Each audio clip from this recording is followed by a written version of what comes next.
దేవాలయంలో గత మనకు 25-30 సంవత్సరాల నుంచి ఈ కాకడ ఆర్తని పండర్పూర్ సాంప్రదాయ ప్రకారం నడుస్తుంది. కాబట్టి ఈ కాకడ ఆర్తి అనేది మనకు ఈ రోజుకు 30 రోజులు కాకడ ఆర్తి, తర్వాత రేపు మనము 31వ రోజు కాబట్టి 33 రోజులు చేస్తాము.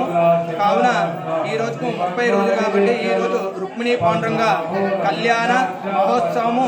ఇది యావత్తు గ్రామ భక్తులు కమిటీ అందరూ కలిసి చిన్నలు పెద్దలు అందర సహకారాలతోని అంగరంగ వైభవంగా ఈ కార్యక్రమము జరిగినది.